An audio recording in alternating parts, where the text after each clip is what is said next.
They say every woman dreams of falling in love with the billionaire. I didn't.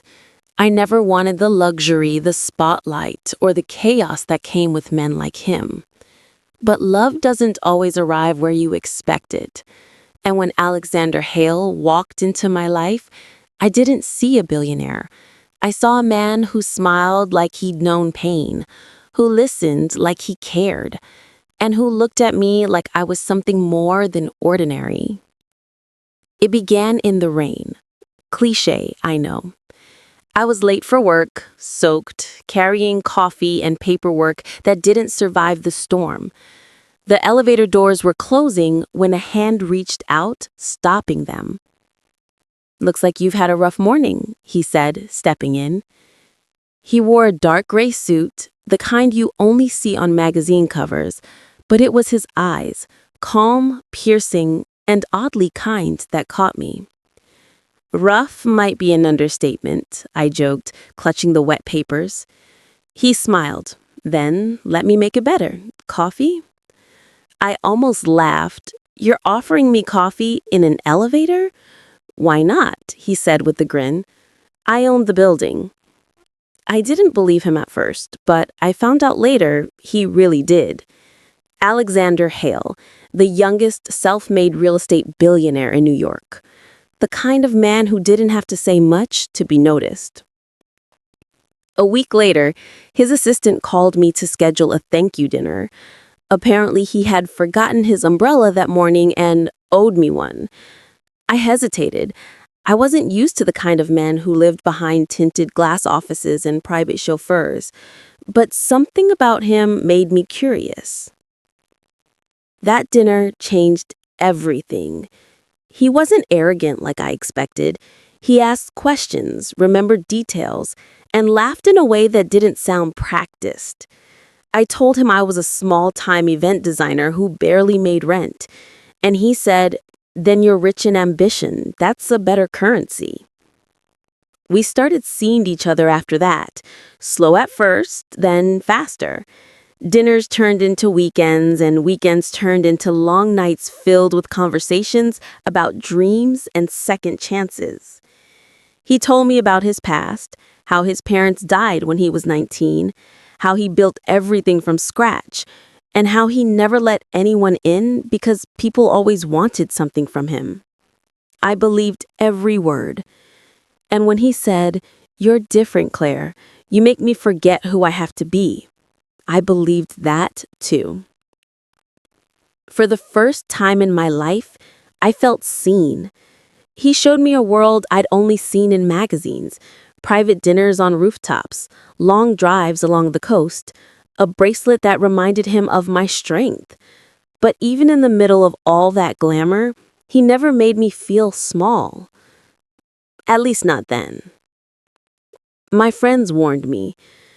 "Men like him don't date women like us," my best friend Harper said. "He's probably bored and you're the story." I laughed it off, but deep down, the fear stayed. Still, he made me feel safe until the night I found the ring. It was a quiet Saturday. He was out of town for business, and I was at his penthouse organizing his study while waiting for his call. He had asked me to find the certain file for an upcoming charity event. That's when I saw it, a small velvet box inside the drawer. A diamond ring, simple, elegant, perfect. For a second, my heart skipped. Maybe it was for me. But then I noticed the engraving inside.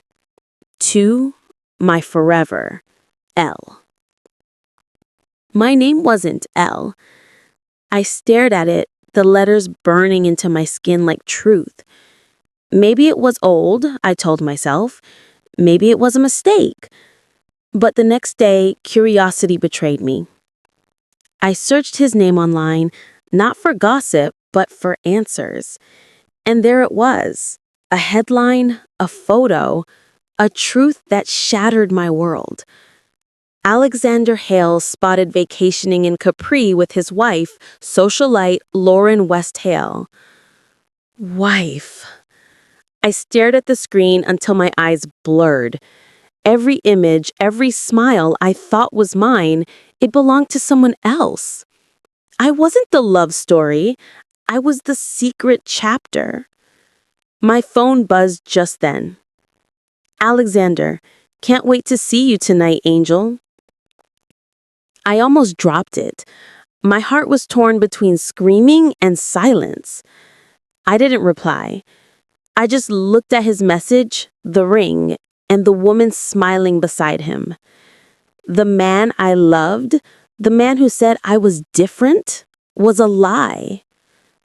But I didn't cry that night. Not yet. Because something inside me whispered, "Don't break." Not yet. People think heartbreak happens in one moment, like glass shattering. But mine didn't. It broke quietly, piece by piece, every time his name lit up my phone, every time he kissed my forehead and said, "You mean everything to me." Every lie, spoken like love. After I found that ring, her ring, I didn't confront him right away, because I wanted to know why. And sometimes silence teaches you more than anger ever can. The next evening, he came back from his business trip. I greeted him at the door like nothing had changed. He hugged me tightly, his cologne still the same, his heartbeat steady against mine. "I missed you," he said. I smiled. I can tell. But behind that smile, I was memorizing everything. The way he avoided eye contact when I asked about his trip, how his voice softened when I mentioned Capri. He didn't even flinch. He'd been lying for so long, he'd learned to make it sound like truth. That night, while he showered, I scrolled through his phone. I knew it was wrong, but lies make you desperate. And there she was again, Lauren. Dozens of messages. "Dinner tonight? Our flight leaves at 9. Miss you already." I sat there, staring at the screen, feeling my heart shrink. Every "I love you" he'd whispered to me had already been used, recycled lies from another life. I didn't cry this time either. Tears are what liars feed on. Instead, I smiled, because I finally knew who I was dealing with. The next day, I decided to play along. I dressed up, smiled more than usual, and told him I was planning something special for him, an anniversary dinner. He loved that idea. He even offered to host it in his private villa outside the city. Perfect. For a week, I pretended to be the same Claire, gentle, trusting, in love. But inside me, something had changed. Every kiss felt like strategy, every word like a move on a chessboard. I wasn't the naive girl who fell in love in the rain anymore. I was a woman preparing for closure. At the villa, I decorated the entire place. Candles, music, everything he liked. He walked in smiling, wine in hand, and said, "You really went all out, Angel." "Only for you," I said softly. And for a second, I almost believed it again. Almost. Halfway through dinner, I took out a small gift box and slid it toward him. "For you," I said. He opened it. Inside was a keychain engraved with the same words as the ring, "To my forever, L." The smile on his face froze. He stared at it, confused, then looked at me. "Where did you—" I interrupted. "I found it. In your drawer." Silence. Only the sound of the rain outside. History repeating itself. He tried to speak, but I didn't let him. I wanted to watch his lies dissolve. "I looked her up," I said. "Lauren West Hale, your wife." His jaw clenched. "It's not what you think." I laughed softly. "It never is, right?" He reached for my hand, but I pulled back. "I was going to tell you," he said. "It's complicated. No, it's cruel." He stood up, running a hand through his hair. "You have to understand, Claire. My marriage is... An arrangement. It's not love. Then what am I? A distraction? An escape from your arranged life? He didn't answer. And that silence, that cowardly, polished silence, was my answer. I stood up, walked toward the window, and said, "You know, Alexander, I used to think you were broken. Now I realize you just enjoy breaking others." He looked at me, his voice low. "You don't understand how this world works." "Oh, I do," I whispered. "It's built on men like you, and women like me who finally wake up." I left that night. No drama, no tears, no shouting. Just silence, the kind that hurts more than words ever could. For weeks after, he tried to reach me. Messages, calls, even flowers. At first, I deleted them. Then one day, I replied, "You lied. I learned. That's all." He never responded again, but I didn't need him to. Because the woman who walked away that night wasn't the same one who walked into his elevator months ago. Love had blinded me.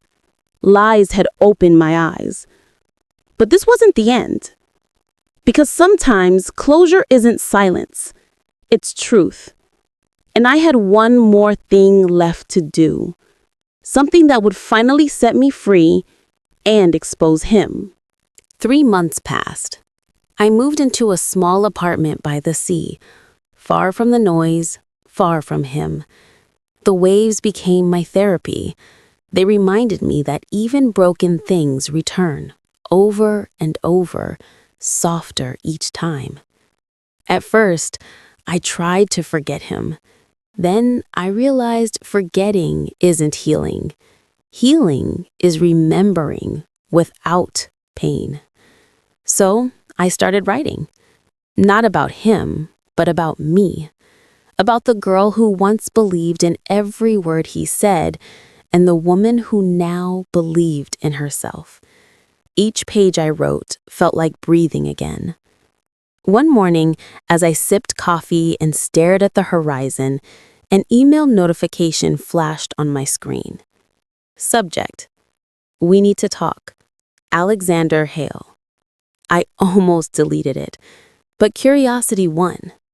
He wrote, "Claire, the truth about my marriage is out. The press got to it. I'm losing everything. Please, I need you. You were the only real thing in my life." I sat there, staring at the words, real thing. That's what I had been to him, a thing.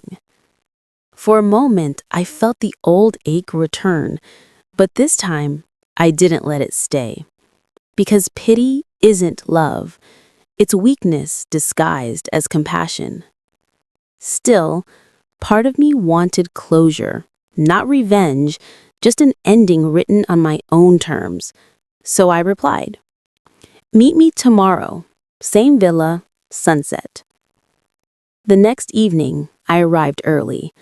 The villa looked the same, perfect, expensive, empty. He arrived minutes later, disheveled, anxious, eyes tired. For the first time, he didn't look untouchable. He looked human, and it almost made me sad. Almost. "Claire," he began, walking toward me, "I didn't mean for any of this to happen." I smiled faintly. No one ever does. Lies always start small, don't they? Just one word at a time. He sighed, sitting across from me. "My wife found out. She's filing for a divorce. The media, they're tearing me apart." His voice trembled slightly. "You have every right to hate me, but I need you to believe that I loved you." I looked at him, the man who once made my heart race, and felt nothing but peace. Because when love is real, it doesn't require proof. And when it's a lie, no amount of words can fix it. "Maybe you did," I said softly. "But love built on deceit is like a mansion with no foundation. looks beautiful until it collapses. He looked away. I lost everything. I leaned forward. No, Alexander.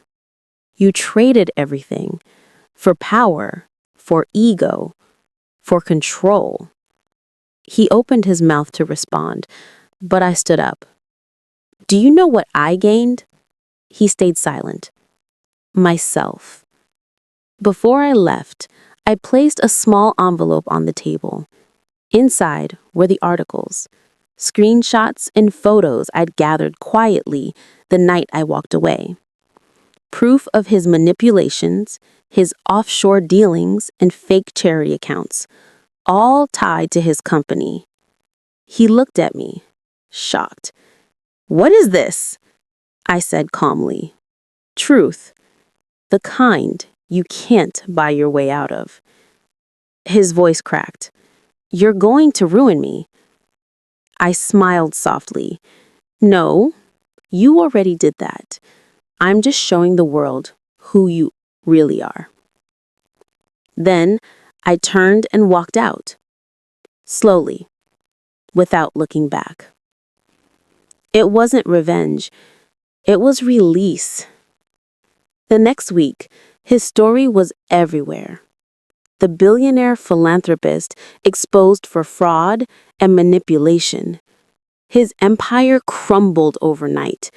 People called it a scandal. I called it closure.